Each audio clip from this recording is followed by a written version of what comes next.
मंचावर उपस्थित आपले लोकप्रिय आमदार मंगेश कुडाळकरजी, सुशांत सावंतजी, नरेंद्र राणेजी, रिपब्लिकन. अरे बाबा, आता घोषणा दिला तर 10 वाजून जातील माझे. एकतर मी उशिरा आलोय, पण उशिरा आल्यानंतर सुद्धा तुमचे चेहरे आणि तुमचा उत्साह आणि तुमची उपस्थिती बघितल्यावर मी आज रात्री ज्यावेळेला माझं वाक्य पूर्ण झाल्यावर अजून टाळ्या वाजवाल तुम्ही. आज रात्री ज्यावेळेला आमची बैठक माननीय एकनाथ शिंदेजी, देवेंद्रजी, रामदास आठवलेजी, अजित पवारजी यांच्याबरोबर 11:30 वाजता जी आहे, त्या बैठकीत मी नक्की सांगेन की त्या ठिकाणचा उत्साह कार्यकर्त्यांचा बघितल्यावर मध्य उत्तरमध्ये कमळ आणि महायुती जिंकणार याच्याबद्दल माझ्या मनात दुमत नाही. मंगेशजी म्हणाले की ते खरं आहे, उमेदवार कमळ आहे, उमेदवार मोदीजी आहेत, उमेदवार एकनाथ शिंदेजी आहेत, अजितदादा पवार आहेत, रामदास आठवलेजी आहेत, उमेदवार पूनमताई आहेत.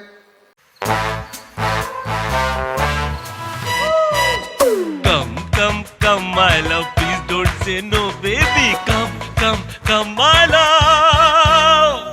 वी-गार्ड के air coolers extra large cooling pads के साथ जो अच्छों को ठंडा करे. V Guard air coolers, long lasting cooling. उमेदवार आपण सर्व कार्यकर्ते आहोत.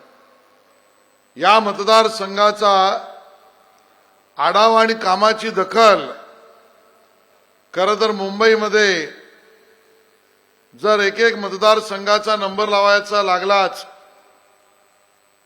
तर सगळ्यात जास्त जटिल प्रश्न असलेला मतदारसंघ हा कुर्ला मतदारसंघ आहे. याचं कारण कलेक्टर लँड पासून म्हाडापर्यंत, म्हाडाच्या सोसायट्यांच्या पुनर्विकासापासून झोपडपट्टी पुनर्विकासापर्यंत, रेल्वे स्टेशनच्या जवळील भागामध्ये असलेल्या सेवा सुविधांपासून त्या ठिकाणी निर्माण होणारे विविध पायाभूत सुविधांमधले पुलं, रस्ते, या सगळ्यामध्ये एवढ्या जटिल समस्येतून सुद्धा नंबर 1चं काम कोणी केलं असेल तर आमच्या पूनमताई आणि मंगेश कुडाळकर यांनी केलंय. याचा आम्हाला खूप आनंद आहे. आणि मंगेशचा माझा परिचय 25 वर्षाचा आहे, पण सुषम मला माहित नव्हतं क्रिकेटमध्ये मी आहे, पण कुडाळकर 2020चे बॅट्समन आहे ते मला माहित नव्हतं.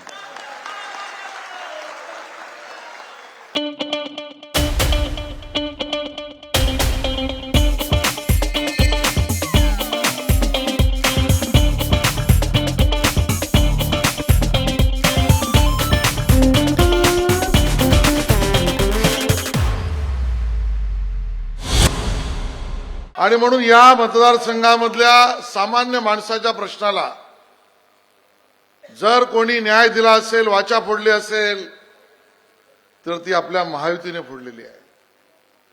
ज्या पद्धतीच्या निवडणुकीचं वातावरण आता समोर येत आहे, त्या वातावरणातलं आपल्याला काही गोष्टी समजून घ्याव्या लागतील की आपल्याला मुंबईकर, मुंबईचा विकास, मुंबईसाठी प्रयत्नाची पराकाष्ठा आणि मुंबईच्या विकासाबरोबर या देशाचं नाव अलौकिक करण्यासाठी जर कोणाच्या बाजूने उभं राहायचं असेल तर मतदारांना हे नम्रपणे सांगावं लागेल, महायुतीच्याच बाजूने आपल्याला उभं राहावं लागेल, कमळ चिन्हावरच आपल्याला बटन दाबावं लागेल. ही त्या ठिकाणी आपल्या मतदारांसमोर नेताना आपल्याला गोष्टी लक्षात ठेवाव्या लागतील. काँग्रेसचा उमेदवार येणार आहे म्हणे, समोर महायुती आहे आणि आमच्या समोर महाआघाडी आहे.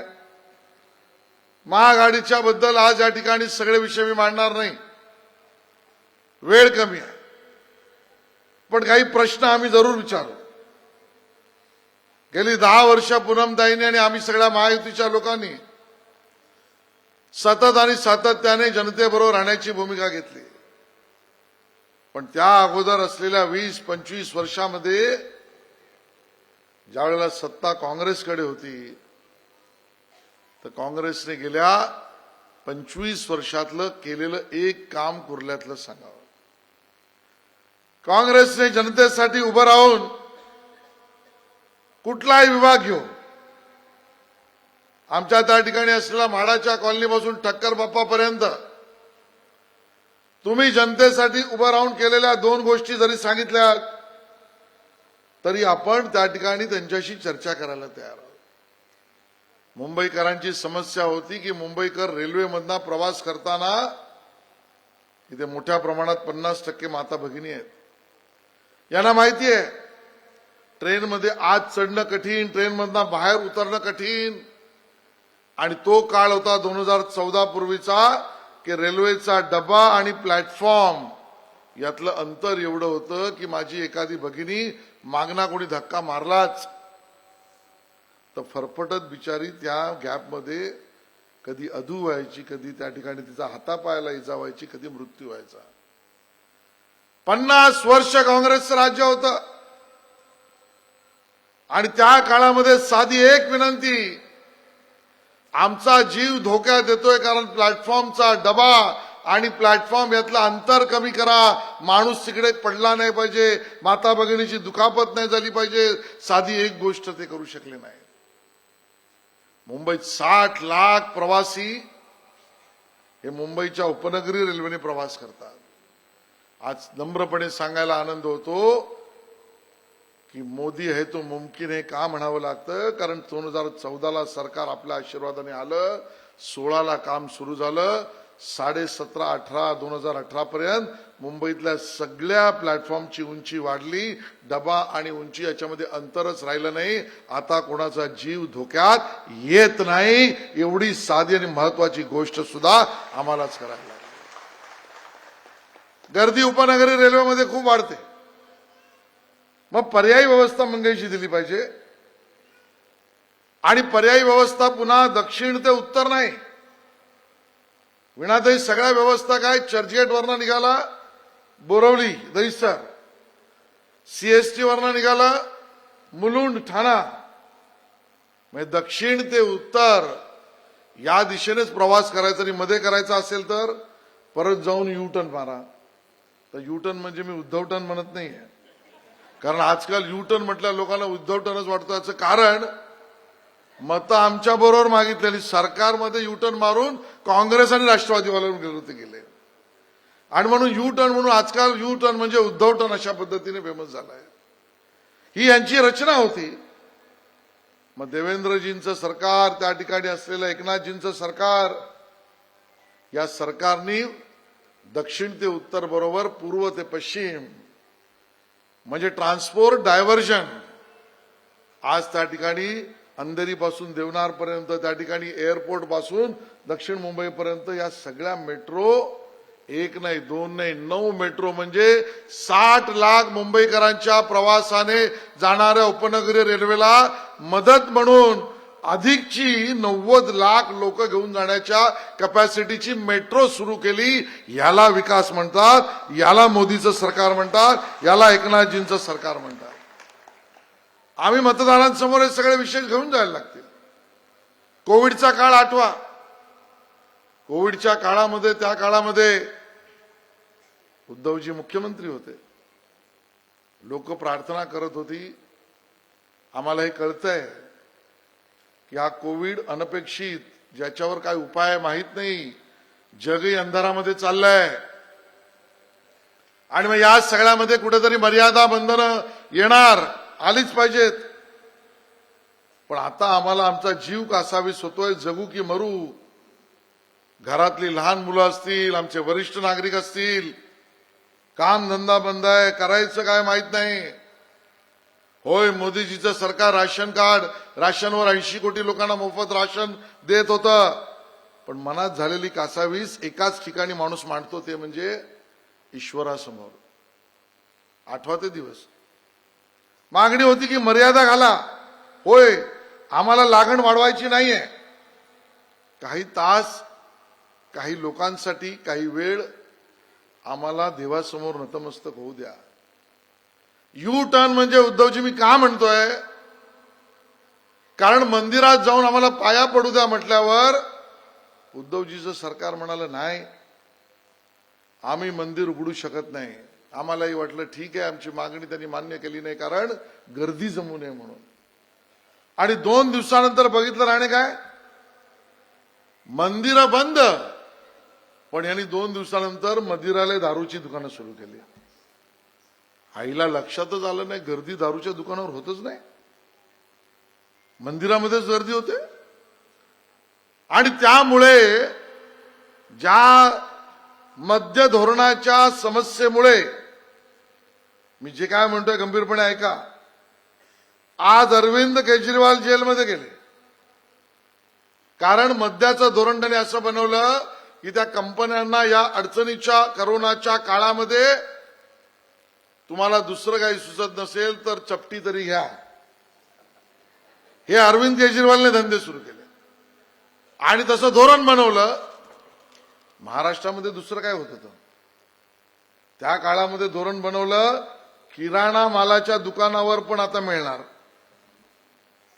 अहो लोक म्हणते आम्हाला किराणा माल मिळू दे, आणि महाराष्ट्र विकास आघाडीचं सरकार म्हणायचं किराणा राहू दे, पहिलं हे तर घे. आणि म्हणून या पद्धतीने आपल्यावर त्यांनी सूड काढलाय.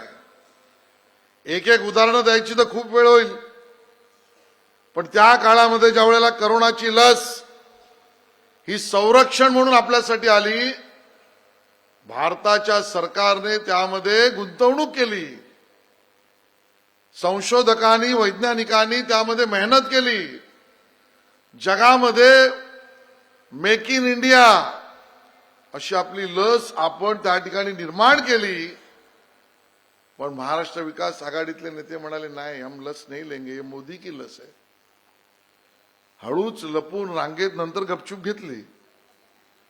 पण 200 करोड भारतवासियांना, जगामध्ये एकही कुठला असा देश नाही की ज्याने 200 करोड भारतवासियांना मोफत लस दिली आहे. त्या देशाचं नाव केवळ भारत देश आहे. हे आपल्याला त्या ठिकाणी लोकांसमोर मांडावं लागेल.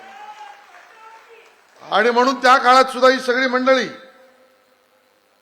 स्वतःच्या जीवावर त्या ठिकाणी एका अर्थाने संकट ओढवून, कोणाला धान्य पोचव, कोणाला रेमडेसिवीर दे, कोणाला बेड दे, कोणाला मदत कर. कुठे होते काँग्रेसवाले? कुठे दिसले काँग्रेसवाले? कुठे होते शरदचंद्र पवार गटाची लोक? कुठल्या ठिकाणी लपली होती? अडचणीच्या काळात हे कधीच कुर्लावासियांसाठी आलेले नाही. आणि कुर्लावासियांना आपला घर परिवार मानून अडचणीच्या काळात कोणी उभं राहिलं असेल तर हीच महायुतीची लोक उभी राहिली आहेत. आणि म्हणून आमच्या महायुतीच्या बाजूने लोकांना आपल्याला ते सांगावं लागेल. माडाचे निर्णय असंख्य आहेत. पुनर्विकासाची धोरणं होती, बंद करून टाकलं होतं कुर्ला. मंगेशजी तुम्हाला आठवतं, एका इंडिव्हिज्युअल सोसायटीचा पुनर्विकास बंद.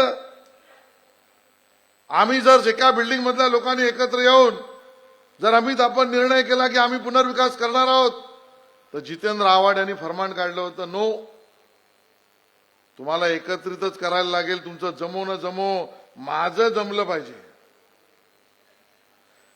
तुम्हाला एकमेकाचं आजूबाजूच्यांचं दर्शन घ्यायचं की ना तुमचा प्रश्न, मला लक्ष्मी दर्शन झालं पाहिजे.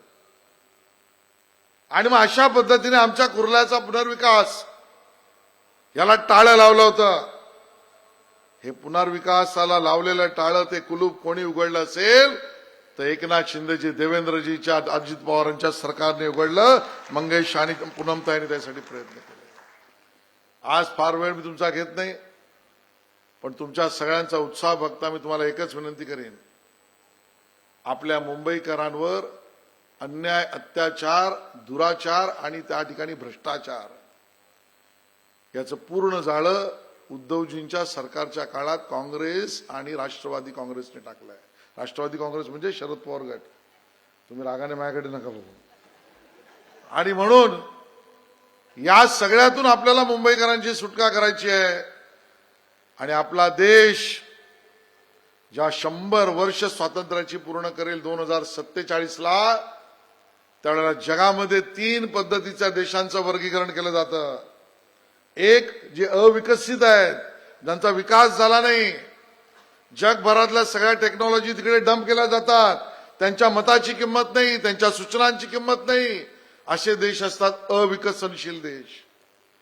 दुसरे असतात विकसनशील देश म्हणजे जे आता अविकसितून पुढे चालले आहेत असे देश आहेत की ज्यांना जगातल्या मोठमोठ्या निर्णयाच्या विषयामध्ये मतदानाचा कधी अधिकार असतो कधी नसतो, कुठल्या फोरममध्ये ठेवतात कधी ठेवत नाही, वाटलं तर जवळ घेतात नाहीतर लांब करतात, जगाच्या राजकारणात किंमत देत नाहीत. ते देश असतात विकसनशील देश. आणि अमेरिका युरोप सारखे देश असतात जे जगाच्या राजकारणात आपल्या देशासाठी स्वतःच्या नागरिकांच्या स्वार्थासाठी हितासाठी जगाचं नेतृत्व करतात. ते देश असतात विकसित देश. 2047 भारतवासियांची इच्छा आहे अविकसित नाही, विकसनशील नाही, आपला भारत विकसित भारत झाला पाहिजे. हे मोदीजींचं स्वप्न आहे, भारतीयांचं स्वप्न आपल्याला पूर्ण करायचं आहे. आणि त्यासाठी प्रत्येक गल्लीत, प्रत्येक इमारतीत, प्रत्येक झोपडपट्टीत, प्रत्येक गावठाणात, प्रत्येक बूथमध्ये, प्रत्येक यादीमध्ये, प्रत्येक पन्ना प्रमुखमध्ये एकत्रित आपण येऊन प्रत्येक मतदाराशी संपर्क करा. आपण सगळ्यांनी केलेले प्रयत्न 4 जूनला ज्या वेळेला मतमोजणी होईल त्यावेळेला याच कुर्ल्यात याच ठिकाणी आपण एकत्र येऊ. आणि त्यावेळेला वर्तमानपत्राच्या अगोदर दूरचित्रवाहिनीवर बातमी येईल की उत्तर मध्य लोकसभा क्षेत्रातून महायुतीचा उमेदवार 4.5 लाख मतांनी निवडून आला. हे स्वप्न आपण पूर्ण करूया. खूप खूप धन्यवाद. जय हिंद, जय महाराष्ट्र.